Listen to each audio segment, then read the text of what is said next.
नमस्कार दोस्तों, स्वागत आप सभी का आपके अपने YouTube channel part two success पर। जैसे कि आप सब लोग जानते हैं, मेरा नाम मोहित है और मैं एक असिस्टेंट सेक्शन ऑफिसर हूँ मिनिस्ट्री ऑफ होम अफेयर्स में।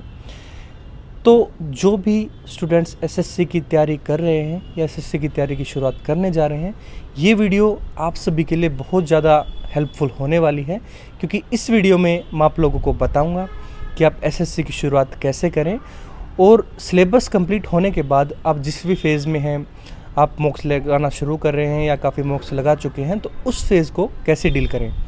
तो हमारे चैनल पर काफ़ी सारे स्टूडेंट्स के डाउट आए हैं, तो मैं कोशिश करूंगा कि इस वीडियो में मैं सारे डाउट्स को क्लियर कर सकूं और आप लोगों को एक अच्छा गाइडलाइन दे सकूं। तो जिन लोगों ने अब तक चैनल को सब्सक्राइब नहीं किया है, तो जल्दी से चैनल को सब्सक्राइब कर दीजिए और जल्दी से जाकर इंस्टाग्राम और टेलीग्राम ग्रुप को ज्वाइन कीजिए, क्योंकि हम आपको वहां पर नई नई अपडेट्स देते रहते हैं। तो सबसे पहले हम बात करेंगे कोचिंग के बारे में। कोचिंग सबसे इम्पोर्टेंट पार्ट है। कोचिंग या सेल्फ स्टडी जो भी है, आपको सिलेबस कवर करना है।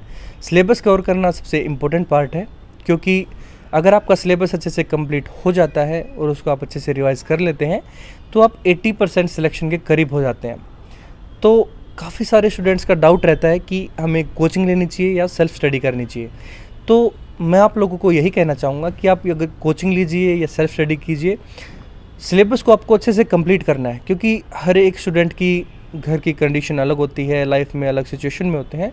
तो हर एक स्टूडेंट के लिए भी पॉसिबल नहीं है कि वो ऑफलाइन ही कोचिंग मुखर्जी नगर जाके कर सकें, या ऑनलाइन कोचिंग काफ़ी स्टूडेंट प्रेफर नहीं करते हैं। जिनका मैथ्स बैकग्राउंड होता है वो करते हैं सेल्फ स्टडी से तैयारी कर लेंगे। तो आप अपने अकॉर्डिंग चूज़ कर सकते हैं कि आपको कोचिंग लेनी है या आपको सेल्फ स्टडी करनी है। तो मैं आपको सबसे पहले बताऊंगा कि जो स्टूडेंट कोचिंग लेते हैं उनको कैसे तैयारी करनी चाहिए। तो मैथ्स बैकग्राउंड के स्टूडेंट हैं, उनको मैं सजेस्ट करूंगा कि आपको मैथ्स और इंग्लिश की कोचिंग लेनी चाहिए, क्योंकि अगर आप मैथ्स बैकग्राउंड से हैं तो रीजनिंग ऑटोमेटिकली आपकी थोड़ी सी स्ट्रॉन्ग पार्ट होगा। उसके अलावा जीएस आप खुद पढ़ सकते हैं या जीएस की कोचिंग भी ले सकते हैं, क्योंकि जीएस से काफ़ी लॉन्ग टाइम से आपका टच छूटा होता है। तो जो नॉन मैथ्स बैकग्राउंड के स्टूडेंट हैं उनको मैं सजेस्ट करूंगा कि आप मैथ्स, इंग्लिश और रीजनिंग की कोचिंग लीजिए, और जीएस अगर हो सके तो खुद से कवर कर लीजिए, क्योंकि अगर आप चारों सब्जेक्ट की कोचिंग लेंगे तो उसमें आपको सिलेबस कवर करने में मुश्किल होगी, क्योंकि आपको बहुत टाइम देना पड़ेगा। और काफ़ी सारे स्टूडेंट्स का ये डाउट रहता है कि वो चारों सब्जेक्ट की एक साथ कोचिंग ले, कि इंस्टीट्यूट से कोचिंग ले या सब्जेक्ट वाइज कोचिंग ले। तो मैं आप लोगों को सजेस्ट करूंगा कि आप सब्जेक्ट वाइज कोचिंग लीजिए, क्योंकि जो भी इंस्टीट्यूट होते हैं जो चारों सब्जेक्ट एक साथ कोचिंग देते हैं, उसमें ये होता है कि एक टाइम पीरियड उनका फिक्स होता है कि इतने टाइम में उनको कंप्लीट कराना है। तो वो हर एक सब्जेक्ट पर अच्छे से ध्यान नहीं कर पाते और सिलेबस भी काफ़ी ज़्यादा स्किप हो जाता है। उससे फिर क्या होता है कि आप 6 महीने 7 महीने बाद फिर दोबारा सब्जेक्ट वाइज कोचिंग लेंगे, तो आपका 6-7 महीने का पीरियड काफ़ी वेस्ट हो जाता है। तो आप सब्जेक्ट वाइज कोचिंग लीजिए, कि जो स्पेसिफिक टीचर है, जिस सब्जेक्ट का अच्छा टीचर है, उसकी कोचिंग लीजिए। तो कोचिंग वाला पार्ट सबसे इम्पोर्टेंट क्यों है? क्योंकि कोचिंग वाले पार्ट के साथ ही आपको सिलेबस रिवाइज़ करना है। सिलेबस रिवाइज़ करने का मतलब ये नहीं है कि आप जो क्लास से पढ़ के आए, जो आपने क्लास का पढ़ा है, वो तभी के तभी आपने एक बार रिवाइज़ कर लिया, ऐसे नहीं। आपको कम से कम कोचिंग पीरियड की ड्यूरेशन के दौरान ही 3 से 4 बार सिलेबस को कंप्लीट करना है। वो कैसे होगा कि आपका अर्थमेटिक्स चल रहा है, मैथ में अर्थमेटिक के आपके percentage of profit and loss 2 chapter complete हो चुके हैं। तो 3rd चैप्टर शुरुआत होने जा रहा है सीआई एंड एसआई। तो सीआई एंड एसआई के साथ साथ ही आपको किसी भी वीकेंड पर, सैटरडे संडे को जब भी टाइम मिलता है, जब आपकी कोचिंग नहीं होती है, तो प्रॉफिट लॉस और परसेंटेज वो दोबारा से रिवाइज़ करना है। उससे क्या है कि आप जो पुराना सिलेबस होगा उसका टच नहीं छूटेगा।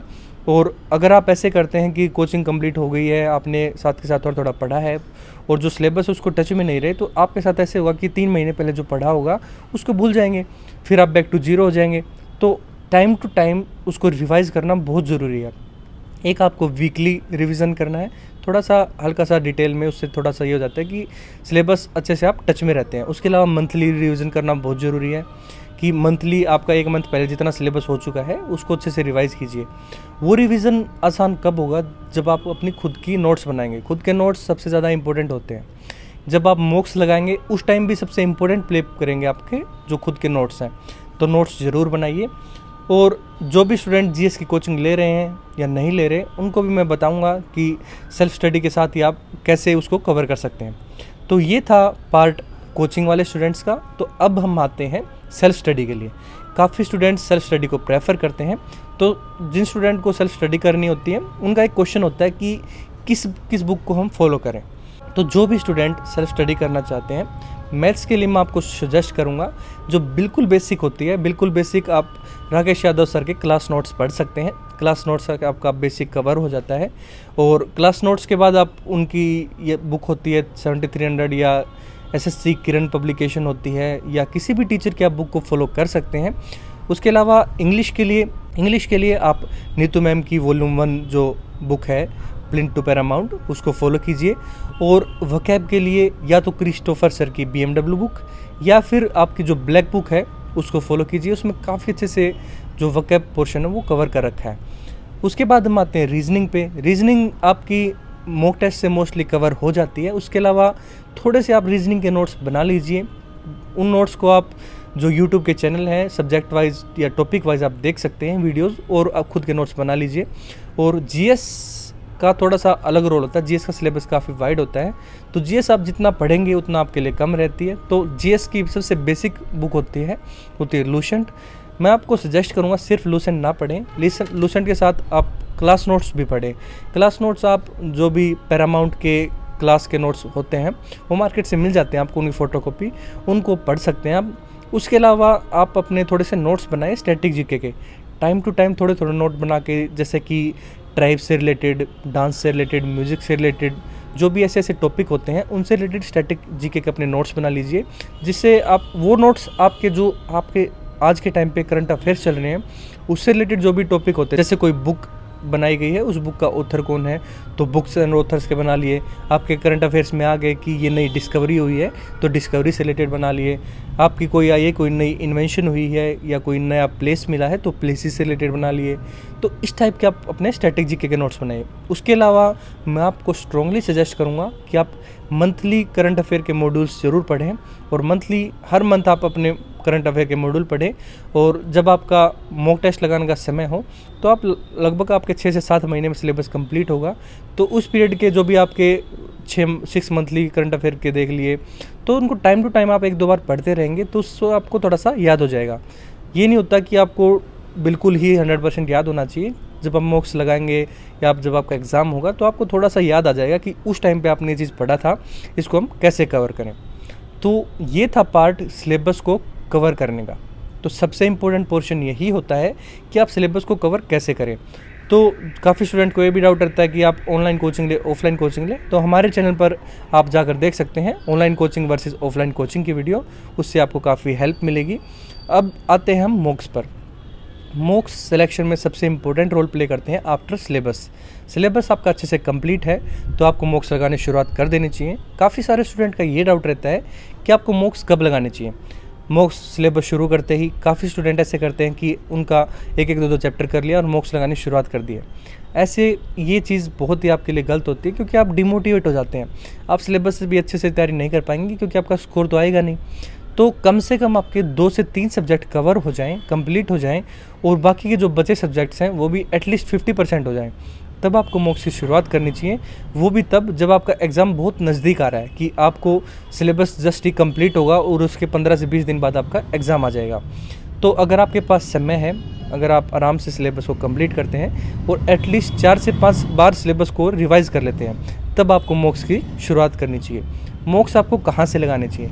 मॉक्स लगाने के लिए काफ़ी सारे ऑनलाइन प्लेटफॉर्म हैं, जैसे कि टेक्स्ट बुक है, ओली बोर्ड है और टॉप रैंकर्स है। तो आप किसी के भी मॉक्स लगा सकते हैं। और मॉक्स की शुरुआत आप अगर करें तो प्रीवियस ईयर एग्ज़ाम के साथ करें, उससे आपको थोड़ा सा एक ओवरव्यू मिल जाता है कि एग्ज़ाम रियल में कैसा आता है। और मॉक्स की एनालिसिस करना सबसे इम्पोर्टेंट पार्ट है। अगर आप मॉक टेस्ट लगाते हैं तो लगाने के बाद उसकी अच्छे से एनालिसिस कीजिए कि आपकी किस टॉपिक में क्या कमी आई है।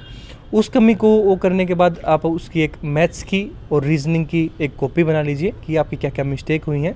उससे आपका क्या होगा कि आप जब 20, 30, 50 मॉक्स लगा चुके होंगे तो आपकी छोटी छोटी जो मिस्टेक हैं वो काफ़ी सारी आप कवर कर चुके होंगे।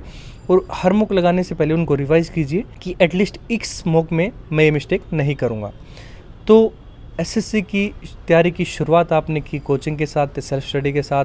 आपने सिलेबस को अच्छे से रिवाइज़ किया, उसके बाद आपने मॉक लगाने की शुरुआत किए।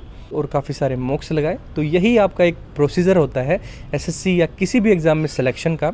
तो जो भी स्टूडेंट को डाउट रहता है कि जिनका मॉक टेस्ट में स्कोर नहीं बढ़ रहा है, तो आप हमारे चैनल पर जाकर देख सकते हैं कि मॉक टेस्ट का स्कोर कैसे बढ़ाया जाए, और जो भी सिंपल छोटी छोटी या सिली मिस्टेक्स होती हैं उनके ऊपर भी एक बहुत अच्छी वीडियो बनाई हुई है, आप उसको जाकर देख सकते हैं। आपको बहुत ही ज़्यादा हेल्प मिलेगी उससे कि आपको क्या क्या मिस्टेक अवॉइड करनी है। तो आई होप मैं आप लोगों को बता पाया हूँगा कि एसएससी की शुरुआत कैसे की जाए और जिस भी फेज़ में आप हैं उस फेज़ को कैसे डील किया जाए।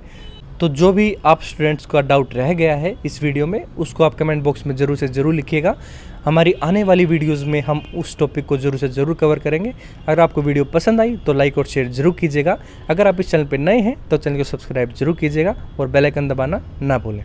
Thank you, have a nice day.